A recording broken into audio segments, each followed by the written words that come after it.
할렐루야.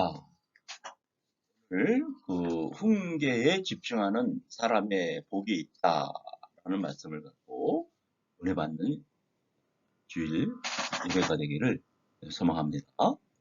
말씀은 잠언 8장 3절을 누구든지 내게 들으며 날마다 내 문 곁에서 기다리며 문설주 옆에서 기다리는 자는 복이 있나니. 우리 잠언 8장 3절을 갖고 되기를 소망합니다. 자, 우리 성도 여러분, 훈계 좀 무거운 단어죠. 훈계는 뭐 카운셀, 애드모니션 이렇게 얘기를 하고 있죠. 문자적으로 볼 때는 타이르다 혹은 또 매질하다라는 뜻을 타일러서 어떤 경계선을 이렇게 정해주는 거죠. 우리 인간들이 어떤 생활하는데 어떤 가이드라인을 정한다 이렇게 볼 수도 있어요. 그런데 여기서는 우리가 생각할 것은 하나님의 언약을 전제한 교육적을 마친 경계나 책망과 교훈을 여기서는 시편 16장 7절에 보면은 나를 훈계하신 여호와를 송축할지라 밤마다 내 양심이 나를 교훈하도다 라고 말씀하고 나를 훈계하신 여호와를 송축하고 내 양심이 나를 교훈하도다.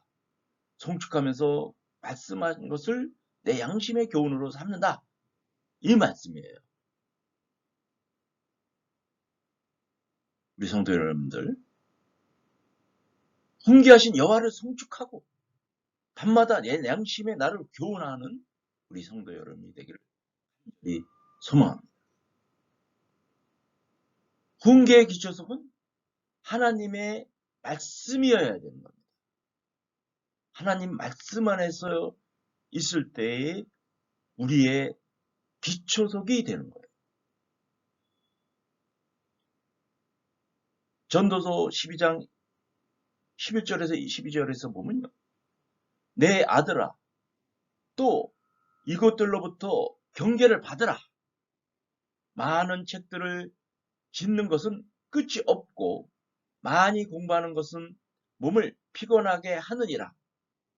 일의 결국을 다 들었으니 하나님을 경외하고 그의 명령을 지킬지어라.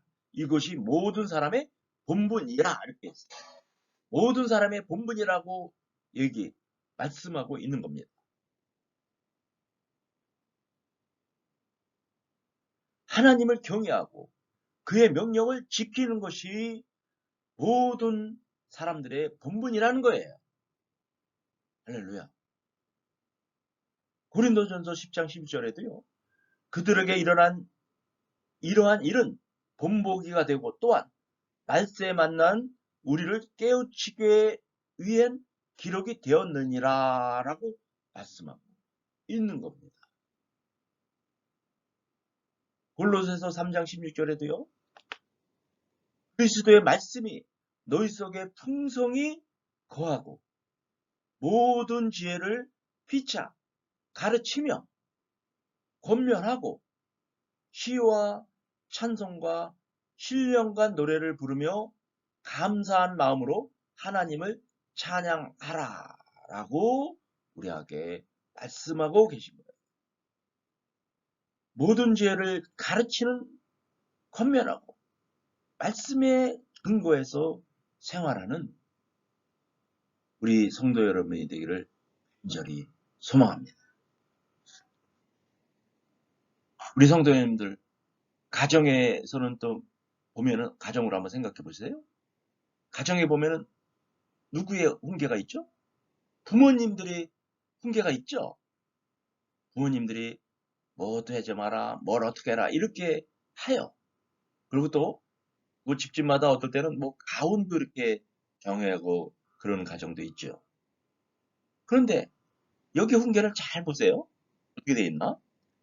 새로운 어떤 도전이나 모험이나 개척 정신 등을 중요하기보다도 어떤 기존의 질서를 준수하는 측면에서 훈계 가운들이 많이 생겨나는 것을 우리가 알 수 있어요. 특히 우리나라는 유교적인 내용들이 깊게 담겨 있는 것도 우리가 알 수 있게 되죠.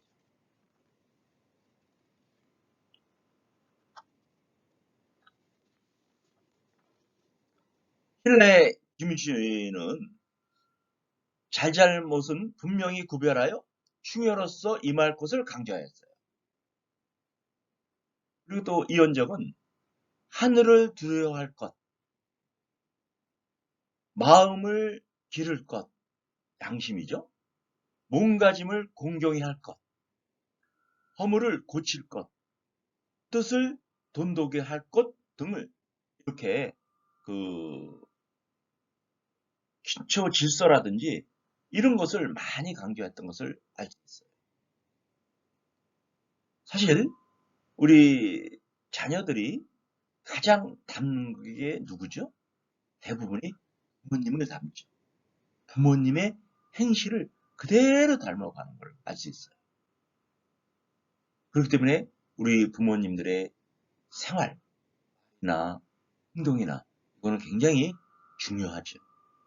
그것을 우리가 모방과 동일시라는 그 심리적 수단이라고 이렇게 얘기도 해요.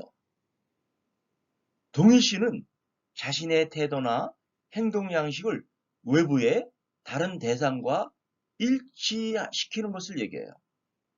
그러므로 우리가 자신을 누군가와 동일시하면 그 사람을 닮게 돼요. 자녀가 부모를 닮게 되는 것은 자녀가 부모의 특성을 자기 것으로 흡수하기 때문이에요. 따라서 외부의 대상을 닮고자 하는 경향은 성격 발달에 매우 중요한 과정이기도 해요. 그렇기 때문에 우리의 그 말 한마디가, 우리의 부모님들의 생각 하나하나가 그렇게 소중한 거예요. 말을 했다고 해서 우리가 자녀들이 알아듣나요? 그렇지 않아요. 말뿐만 아니라 부모님들의 생각까지도 우리 자녀들은 꿰뚫고 있는 거예요. 그만큼 우리 부모님들은 중요한 거예요. 그러다 보니까 결손가정이라 그러죠. 부모가 이렇게 깨지거나 그랬을 때는 가정교육이 잘 안 되고 그런 경우가 많아요. 그러다 보니까 질서가 좀 무너지고 그런 경우도 많이 있죠. 그리고 학교에서도 마찬가지예요. 학교에서도 뭐죠? 학교에서 교사들이 훈계를 많이 받게 됩니다. 그래서 학교에서도 뭐 교훈이라든지 또 학교의 국분이라든지 이런 걸 정해가지고 학교의 이념이나 목표를 나타내서 뭐 표를 이렇게 걸죠. 그거를 뭐 슬로건 이렇게 얘기도 하죠. 초등학교, 중학교, 고등학교, 대학의 학생들에게 주요한 행동 양식, 그다음에 태도, 그다음에 가치관 등을 습득하게 할 목적으로 내세우는 학교의 핵심적인 덕목, 좁은 범위로 각 반마다 있는 국분이라는 것도 우리가 그걸 알 수 있어요. 이러다 보니 사실 우리 학교 교육이라는 것은 엄청나게 사회의 덕목이라든지 사회에 영향을 굉장히 많이 줘요. 그렇기 때문에 지금 현재도 우리 초등학교, 공립학교 초등학교 교장 선생님들도요,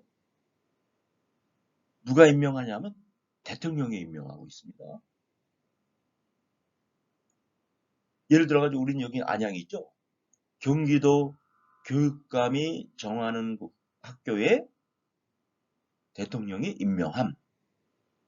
대통령 윤석열 도장이 딱 찍히고 근데 대한민국 이렇게 찍혀서 나가고 있어요. 그만큼 교육이 중요하다라는 거가 있는 겁니다. 이럴진데 우리의 하나님의 말씀을 얼마나 우리한테 주는 거가 있겠어요. 그래서 오늘의 말씀에 은혜 받는 시간이 간절히 소망합니다. 오늘의 말씀을 살펴보겠습니다. 누구든지 내게 들으며 날마다 내 문곁에서 기다리며 문설주 옆에서 기다리는 자, 이렇게 세 등분으로 나눠볼 수가 있죠. 누구든지 내게 들으며, 자, 그러면 첫 번째, 누구든지 내게 들으며에 대해서 생각해 보는 시간을, 말씀의 은혜 받는 시간이 되기를 소망합니다.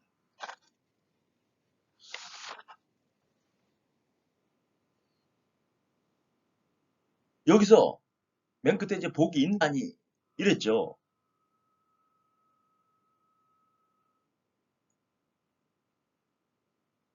복이 있나니는 한글 성경에서는 맨 앞에 배치되어 있어요. 한글 성경 맨 뒤에 있죠. 복이 있나니. 그런데 히브리어의 원문에 보면 문장 서두에 있어요. 서두에 등장하는 거예요. 제일 앞에 있는 거예요. 앞에 있다는 걸 뭡니까? 그만큼 강조적인 의미를 있는 거예요. 복이 있나니. 여기서 복이 있다라는 거예요. 히브리어 단어로는 아시레이예요.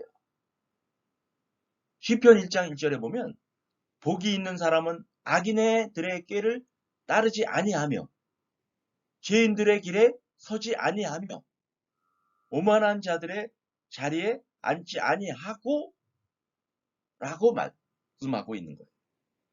이렇게 아시레는 유명한 감탄사예요. 얼마나 행복한가? 얼마나 복이 있는가? 라고 감탄해서 나오는 말입니다. 구약 성경의 시편은 감탄사로 시작해서 감탄사로 끝나는 거예요. 시편의 첫 마디가 아시레이예요. 복도 많지. 복도 많은 사람이지. 라고 말씀하고 있는 거예요. 이처럼 우리의 최고의 감탄사가 아니겠습니까? 우리가 세상을 살면서 가장 원하는 게 뭐예요? 복받기를 원하죠. 나 복받기 원하지 않아. 그거는 사실 뭐라 그러죠? 거짓말이죠, 사실. 누구나 다 복받기를 원하는 거예요. 이 복이라는 것은, 즉 아시레이라는 것은 어원적으로 볼 때 굴절하지 않고 아주 직선적으로 쭉 뻗어나간다는 거예요. 우리가 인생을 살아가면서 앞에 길이 뭐 꾸불꾸불하거나 뭐 걸림돌이 있는 거 아니에요. 그냥 쭉 뻗어나간다는 거예요. 쭉 뻗어가면서 번영과 행복을 가져온다는 거예요. 아멘. 우리 성도 여러분들, 레이 복을 받는 우리 성도 여러분들을 간절히 소망합니다. 본절에 아까 말씀드린 대로 세 구절로 나눠볼 수 있다고 그랬죠. 세 편으로. 첫 번째, 누구든지 내게 들으며이죠. 하나님의 훈계를 듣는 사람이라는 거예요. 하나님의 훈계를 듣는 사람이 되기를 간절히 소망합니다. 우리 33절에 보면은 훈계를 들어서 지혜를 얻으라. 그것을 버리지 말라 아니었어요. 아예 명령하고 있는 거죠. 훈계를 들어서 지혜를 얻으라. 하나님 말씀을 얻으라. 그것을 버리지 말라라고 말씀하고 있는 겁니다. 우리 성도 여러분들, 훈계를 들어서 지혜를 얻고 그것을 버리지 않는 우리 성도 여러분이 되기를 간절히 소망합니다.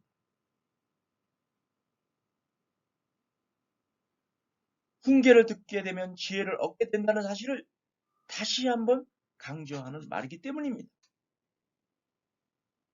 우리 여기서 한번 비난과 훈계를 한번 나눠볼까요? 비난은 상대방을 헐뜯고 무너뜨리는 것이 목적이죠. 그래서 비난 많이 하죠. 옆에 비난하면 또 옆에서 또 비난하고 이러는 거는 우리 사람들의 어떻게 보면 본성이다. 아, 저 사람은 나빠. 그게 아니에요. 우리 사람의 본성입니다. 비난하게 돼 있어요. 사람들은. 그것을 우리가 자꾸만 우리가 훈련하고 우리가 교양을 쌓고 그러다 보면은 비난하는 마음도 이렇게 줄어들고 그렇게 되는 거죠. 그런데 이제 훈계는 뭐냐 그러면 훈계는 상대방을 사랑하여서 그를 세워주고 더 발전하기를 바라는 마음에서 주어지는 거예요. 하나님께서는 상대방을 사랑하듯이 우리를 사랑하고 우리를 세워주려고 하시는 거예요. 더 발전하기를 원하시는 거예요. 그런데 사실 훈계도 가끔 자신의 문제를 이렇게 지적해 주죠. 그럴 때문에 기분이 나빠요. 훈계를 받을 때. 그러다 보니까 자존심이 상할 수도 있어요. 그러나 훈계를 잘 들으면 탁월한 지혜의 눈이 열리게 되는 겁니다. 더 높은 단계로 발전할 수 있게 돼요. 그래서 지혜의 훈계를 듣는 것이 복되다는 말이는 거예요. 지혜의 훈계를 듣는 것이 복되다라는 거예요. 자존심이 상한다든지 뭐 기분 나쁘다든지 거기에 연연하지 마시고 그것을 받아들일 때 영안의 눈이 열리고 더 높은 단계로 발전할 수 있게 되는 겁니다. 이러한 하나님의 말씀을 받아들일 수 있는 우리 성도 여러분이 되기를 간절히 소망합니다. 두 번째 보면 또 어떻게 나오죠? 내 문 곁에서 기다리며 날마다 지혜의 문 곁에서 깨어있는 사람이라는 거예요. 기다리다. 기다리라는 단어는 잠을 자지 않은 코라는 거예요. 히브리어에서는요. 깨어있다. To wake. 파스꾼이 경성하여.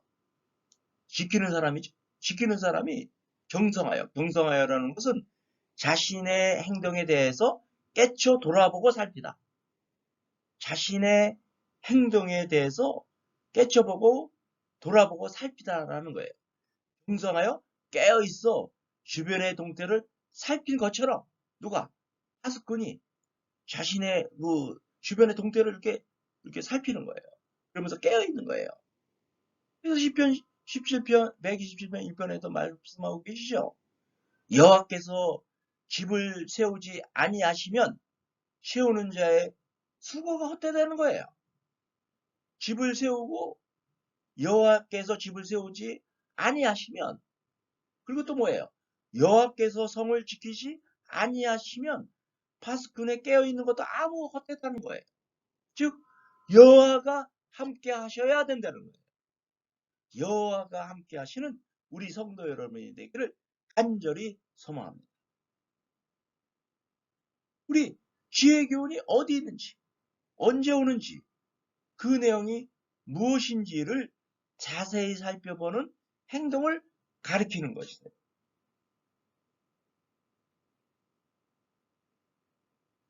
또, 바깥 대문에서 파수꾼처럼 깨어 날마다 기다리는 사람이 되기를 간절히 소망하는 거예요. 이렇게 간절히 소망하고 있어요.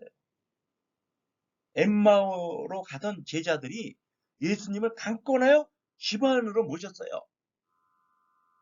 누가요? 엠마오로 가고 있었어요. 제자들이. 근데 예수님을 강권하여 집 안으로 모신 거예요. 누가복음 24장 29절에 이렇게 말씀하고 얘기하고 있어요. 이 말씀을.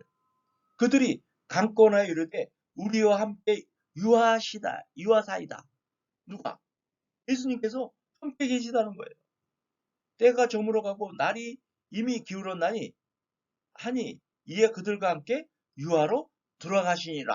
그러니까 날이 저물었으니 그들과 함께 우리 제자들과 함께 유하로 집으로 들어갔다는 거예요. 그러니까 우리의 집에도 우리의 마음에도 예수님을 받아들여야 되는 거예요. 이럴 때 자신의 삶 속에 끌어들일 때 복 있는 사람이 되는 거예요. 우리 다들 복 갖기를 원하시죠? 나 복 갖기 원하지 않아. 거짓말이에요. 누구나 다 복 받기를 원합니다. 복을 받으려면 여기에서 우리가 교훈하고 있죠? 지혜 교훈. 예수님을 끌어들일 때, 하나님의 말씀을 끌어들일 때 복을 받게 되는 거예요. 여기 보면 문설주 옆에서 기다리는 자. 날마다 지혜의 문설주 옆에서 기다리면서 실천하는 거예요. 실천하는 사람이 되어야 되는 거죠. 기다리다라는 거, 여기서 문설주에 기다리다는 것은 이것은 우리 원어에서 보면 쇠마루로 되어 있어요. 지키다예요. 지키다. to keep, 보존하다예요. to preserve, 존중히 여기다예요. to reverence예요. 지혜의 가치를 귀하며 여기에서 그것을 간직하고 실천하는 거예요. 문설주 옆에서 기다리는 거예요. 하나님 말씀을 기다리고 하나님의 뜻에 합당한 사람이 되기를, 그것을 실천하는 사람이 되는 거예요. 그래서 날마다 현관문 기둥 곁에서 서서 지혜의 교훈을 붙들고 하나님 말씀을 붙들고 사랑하고 존귀 여기고 그 뜻을 받아들여서 실천하고자 노력하는 사람이 분명히 복된 지어다라고 말씀하고 있는 겁니다. 성도 여러분, 이 말씀의 은혜를 갖고 오늘의 말씀을 갖고 이렇게 기도하기를 원합니다. 주님, 지혜의 훈계를 통하여 내게 있는 어리석은 걸레 조각들을 다 떨어져 나가게 하옵소서. 파스근의 경성함처럼 지혜의 교훈을 날마다 사모하고 사모하게 하옵소서라고 간절히 기도하는 우리 성도 여러분이 되기를 간절히 소망합니다. 이 말씀을 붙들고 우리 복의 근원 강림하사 찬양하기를 원합니다.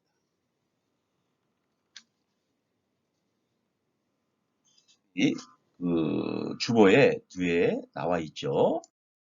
그 찬송가도 같이 보면서 우리 복의 근원 강림하사를 찬양하기를 원합니다.